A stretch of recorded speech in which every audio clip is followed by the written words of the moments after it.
I never thought my life would be split into two parts, before the coma and after. Before it all happened, my days felt so normal, so ordinary, that I barely noticed them passing by. I would wake up early, make myself coffee, and watch the sun break across the horizon through the kitchen window. The same view every morning.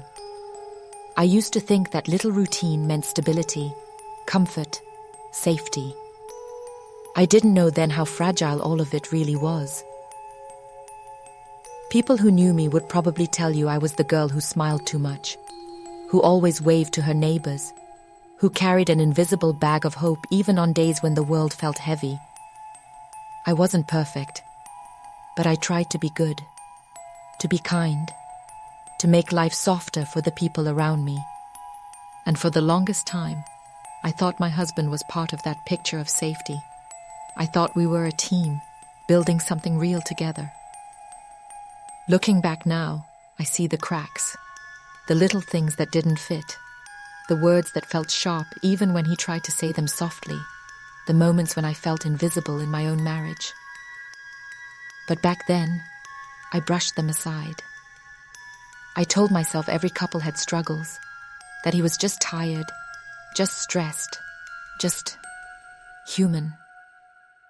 I clung to the idea that loyalty was enough, that love could survive even the silences that stretched too long. And then one night, everything changed. It started like any other evening. I don't remember every detail, but I remember the way the air felt, thick, almost heavy. I remember cooking dinner, laughing at something small, feeling a little dizzy, but ignoring it because life never prepares you for the storm. One minute I was standing there, and the next, my world collapsed into darkness. The doctors later told me it was sudden, a medical complication I never saw coming. To me, it was as if the floor opened beneath my feet and swallowed me whole. I was gone, but not gone. My body was still here, lying in that hospital bed, but my voice, my movements, my control, they all vanished. At first, there was nothing but silence. Heavy, endless silence. I thought maybe I was dead, floating in some in-between space. But then, I heard something. A voice. My mother's voice. Trembling. Breaking. She was praying over me, begging me to come back, telling me stories from when I was little, as if her words alone could pull me out of the dark.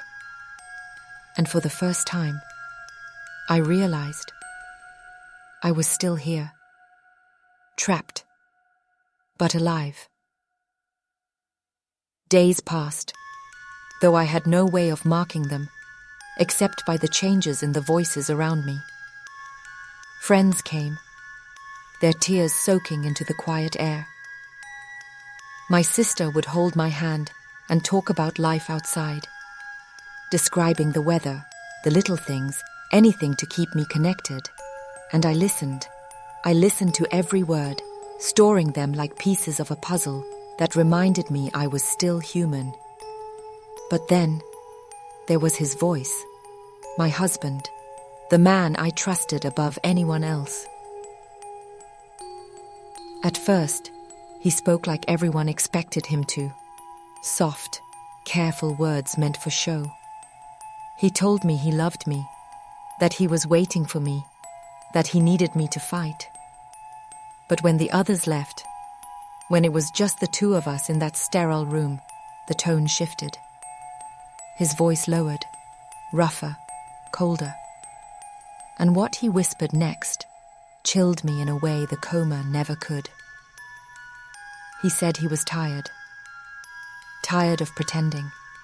Tired of carrying the weight of a marriage he no longer wanted. He said my absence made things easier for him, that life without my voice, without my presence, was more peaceful. He even said, "God, I still feel the words slicing into me." He hoped I wouldn't wake up. Imagine lying there, paralyzed, unable to move or scream, and hearing the person you love most admit that your life is a burden, that your survival would be an inconvenience. I wanted to cry. I wanted to shake the room, to sigh, sit up and scream, "I can hear you! I'm still here!" But nothing came. My body betrayed me, leaving me with nothing but the truth of his betrayal echoing in my mind. And that was just the beginning, because once he realized no one would ever know what he whispered into that room, he kept going. Each day, when others were gone, he leaned close and poured out more secrets, darker thoughts, cruel truths I was never meant to hear. And all I could do was lie there, helpless, listening to the unraveling of the man I thought I knew. That was the moment I understood. Surviving the coma wasn't the hardest part. Surviving what I heard inside it, that would be the real fight. I thought the first time I heard him wish I wouldn't wake up would be the worst of it. I thought nothing could cut deeper than that. But I was wrong. It wasn't just one cruel moment. It was the beginning of many. Every day, I lay there in silence, waiting to hear the door creak open, wondering whose voice would fill the room.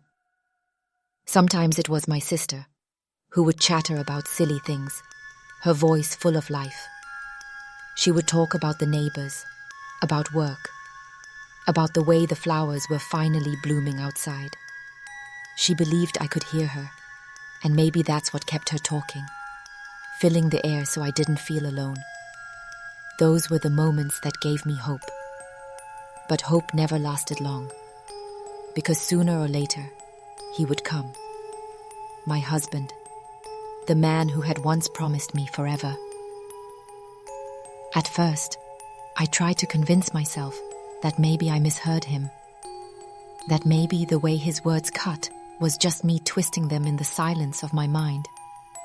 I wanted so badly to believe that the man I married could never say such things. But the more he came, the more undeniable it became. He didn't just whisper his tiredness. He started admitting things I never knew, things I wasn't supposed to know. He spoke of late nights when I thought he was working, but he was with someone else. He confessed that there was another woman, someone he said made him feel alive again, someone who wasn't a burden.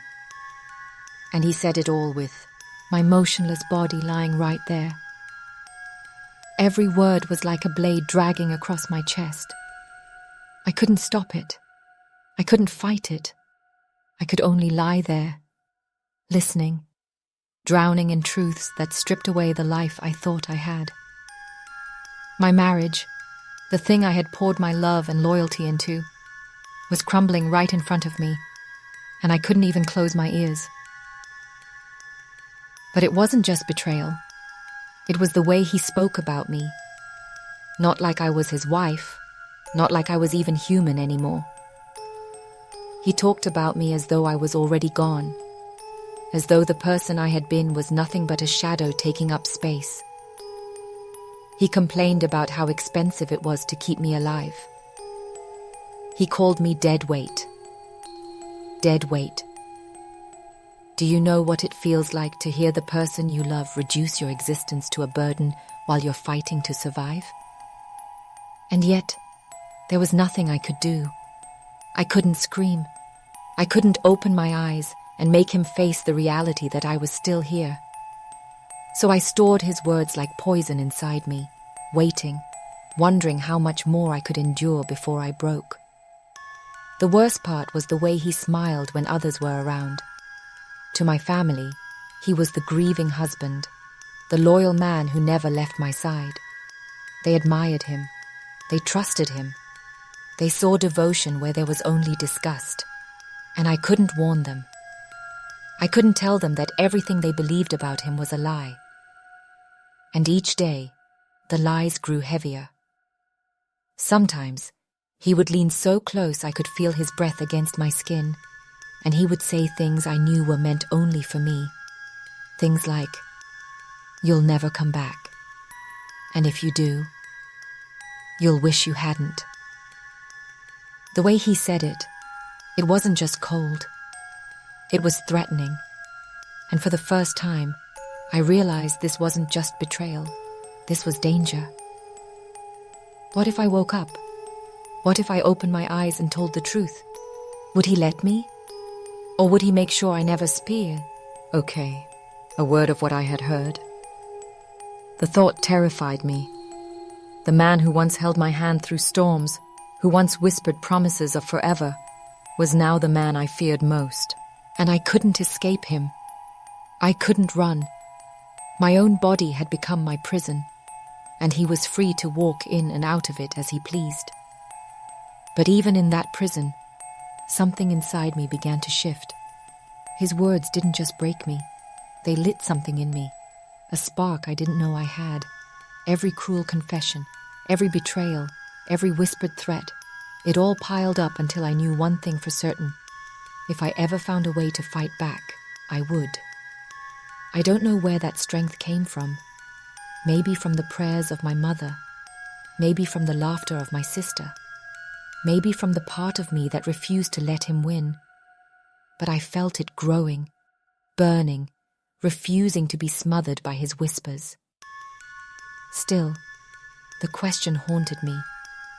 Would I ever get the chance? Or would his words become my coffin, a truth buried with me in silence? And then, one night, he came closer than ever, his words darker than before. He didn't just talk about wishing I wouldn't wake up. He started talking about what he might do if I ever did. And in that moment, lying there helpless, I realized my fight for survival wasn't just about waking up. It was about staying alive once I did. I used to think the worst pain was the silence, being trapped inside my body, unable to move, unable to cry out. But I learned quickly that silence wasn't the enemy. His voice was. His voice, dripping with the truth I was never meant to hear. Every time he came into that hospital room alone, my chest tightened. My body couldn't move, but my heart pounded so violently it felt like it might break through my ribs. I never knew what he would say next. Sometimes it was cold dismissals, sometimes bitter confessions, but lately it was darker. He no longer sounded like a man grieving his wife.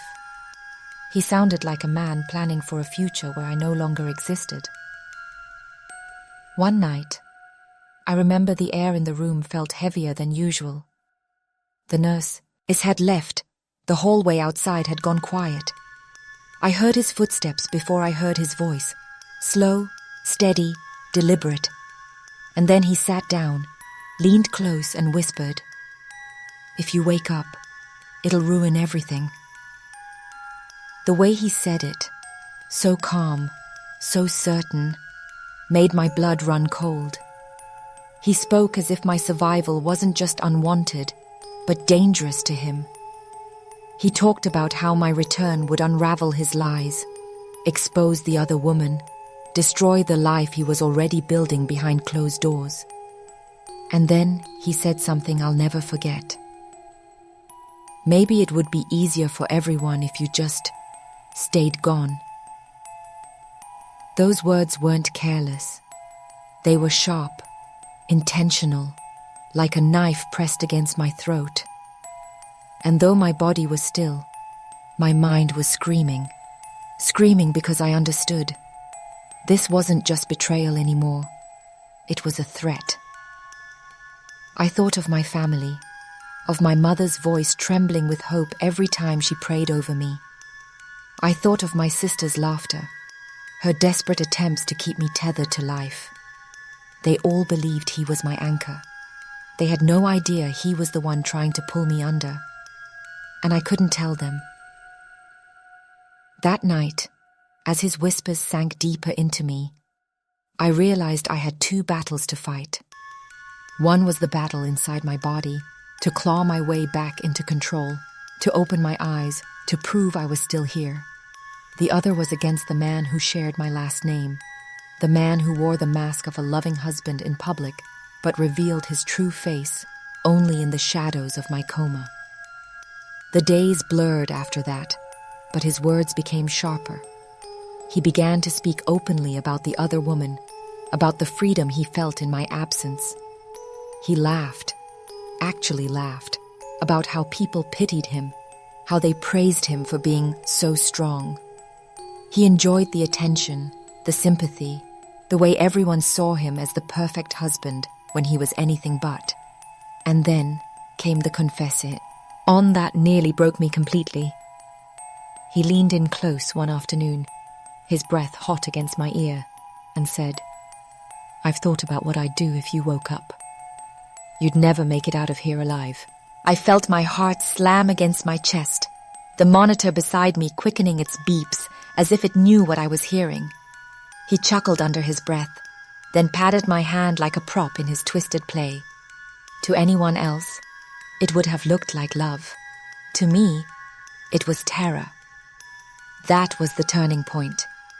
The moment I knew my silence wasn't just painful, it was dangerous.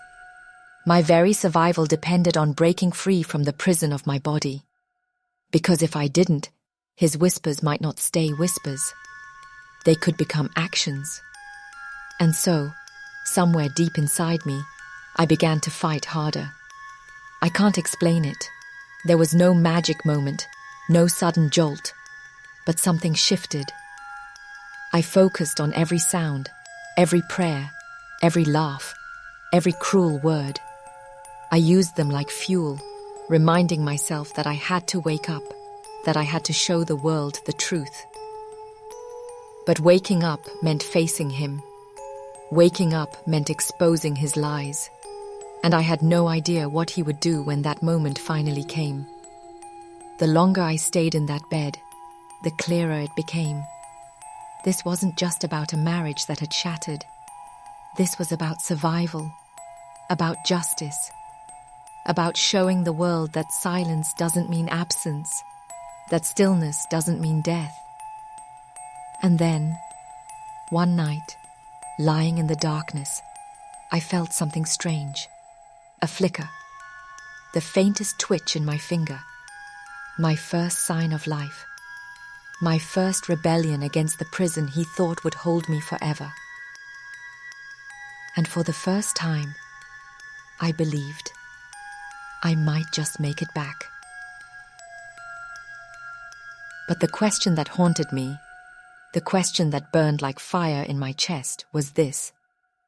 When I opened my eyes, would I be waking up to freedom or to danger? The night I felt my finger twitch, I knew something inside me had shifted. It was small, barely noticeable, but to me, it was a miracle. Proof that I wasn't trapped forever. Proof that my body still remembered how to fight. But I also knew something else. If I woke up, everything would change. And not just for me. For him. My husband. The man who whispered poison in my ear when no one else was listening. I had heard his secrets. His betrayal. His threats. If I came back, he couldn't hide anymore. And I knew deep down, he wouldn't let that happen without a fight. Days passed, and slowly, my body began to respond. A twitch in my hand, a flutter in my eyelids, a tear that slipped out even though I couldn't force it. The nurses noticed. My family noticed. Excitement filled the air. Whispers of hope bouncing off the walls that had once echoed only with despair. They believed I was coming back. And they were right. But he noticed too. And he wasn't excited. One evening, he leaned over me, his smile plastered on for the nurses, but the moment we were alone, his mask slipped, his voice dropped low, sharp like broken glass. "You're not really waking up, are you?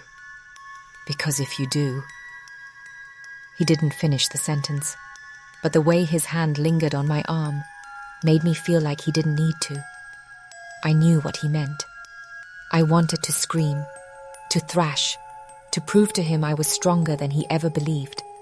But all I could do was push myself harder inside, willing my body to respond. And slowly, painfully, it did. The first time I opened my eyes, it was only for a second. A blur of light, a flash of shapes, then darkness again. But that second was enough. My sister saw it.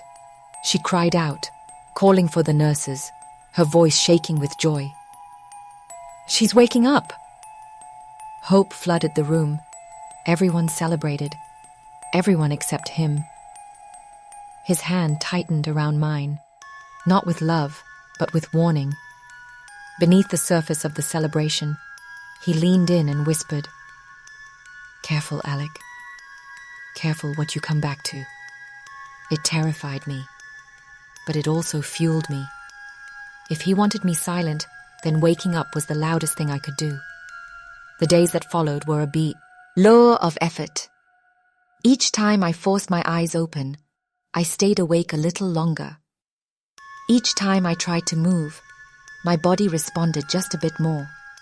My family cheered me on, their voices full of hope, but his presence shadowed every victory.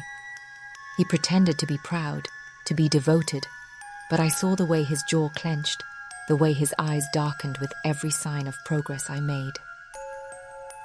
And then came the moment that changed everything.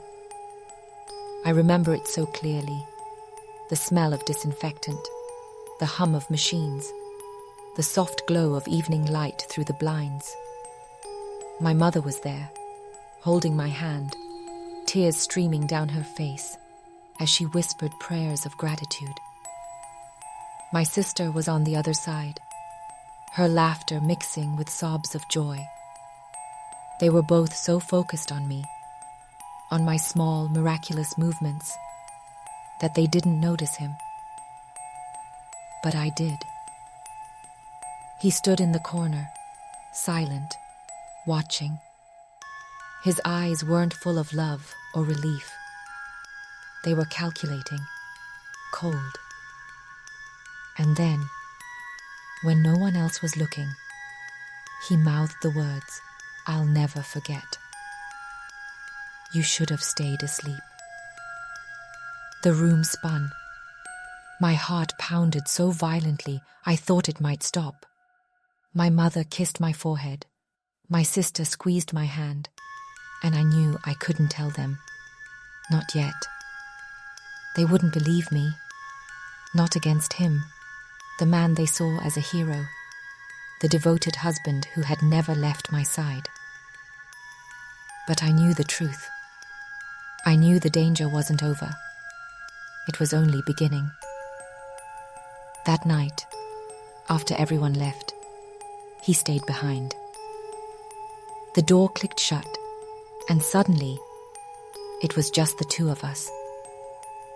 The monitor beeped steadily beside me, betraying my rising panic. He pulled a chair close, leaned in, and whispered, "Now what, Alec? You're coming back. But you'll never tell them what you heard. Because if you do..." He let the silence finish the sentence for him. I stared at him with every ounce of strength I had, my eyes finally holding his, unblinking, unafraid. For the first time, he knew. I wasn't just listening anymore. I was awake. The air between us was electric, charged with everything unspoken. His hand hovered over mine, his smile twisting into something dangerous. And I realized in that moment, my fight wasn't just for survival anymore. It was for truth, for justice, for my voice. And I vowed, silently but fiercely, that I would not let him win. When I finally woke fully, when the fog cleared and the weight of the coma slipped off me like a heavy blanket, I thought the worst was over. My family wept with joy. Doctors called it a miracle. Nurses whispered about strength and survival. To everyone around me, it was the happy ending they had prayed for. But inside, I knew my story wasn't over. It was just beginning. Because waking up didn't erase the words I had heard in the dark. It didn't erase the nights when my husband leaned close and confessed that my life was a burden. It didn't erase the threats, the betrayal, or the chilling truth that the man everyone admired had secretly wished me dead. Those memories stayed with me, as vivid and sharp as the hospital lights glaring above my bed. Recovery was hard. Every movement burned. Every breath felt like climbing a mountain. But I pushed myself, not only because I wanted to live, but because I had something bigger to fight for. I wanted to prove him wrong. I wanted to show him that I was stronger than the silence he tried to bury me in. My mother sat by my side, her prayers now songs of gratitude. My sister never left, her laughter filling every corner of the sterile room. They believed my recovery was a story of faith and love. And it was.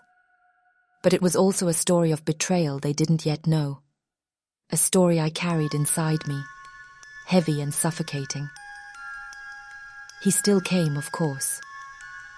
My husband, the devoted partner, the grieving man turned miracle husband. To the world, he looked like a hero, smiling as he held my hand for photos, nodding solemnly when people praised him for his strength. But behind those smiles, I saw it, the tightness in his jaw, the flicker of faith. Far in his eyes when I looked at him too long, he knew I had heard. The question was, when would I tell? And would anyone believe me if I did? I thought about it every night, lying awake in the hospital bed, the machines beeping softly beside me. If I spoke the truth, my family would be shattered. My mother, who thanked him endlessly for never leaving my side, would be crushed. My sister, who trusted him completely, would rage. But even worse, I feared no one would believe me. After all, how could I prove what he had whispered when I was unconscious? Who would believe the testimony of a woman who had been silent for so long? But staying silent wasn't an option either, because his words weren't just cruel, they were dangerous. If I didn't speak, what would stop him from trying again? From making sure that one day I didn't wake at all? So I carried that weight, day after day, as I learned to walk again, to speak again, to live again. My body healed slowly, but my mind carried scars that no doctor could see. And here's the part that matters most. My story is not just about me. Yes, it's about betrayal, about surviving the cruelty of someone I trusted. But it's also about something larger, about how easy it is for voices like mine to be silenced, about how the world often looks at the mask someone wears and refuses to see the truth underneath. Because silence doesn't just happen in hospital rooms. It happens in homes where people are afraid to speak. It happens in workplaces, in schools, in communities where people are ignored because their truth is inconvenient. And too often, silence is exploited by those who hold power, whether it's a husband, a system, or a society that chooses not to listen.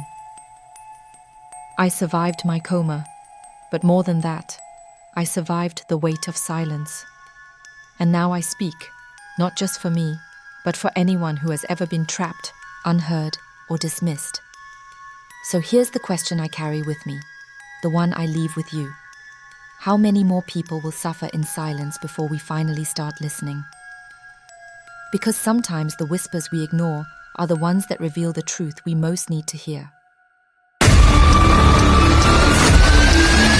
Think about it. Could this happen to you? Some stories aren't just heard, they're felt. Behind every truth, there's a hidden fear. This story won't just shake your mind, it'll haunt your soul.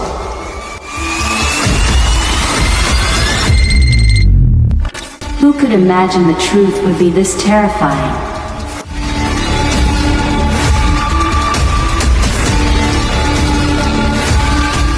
The story ends, but the questions stay alive.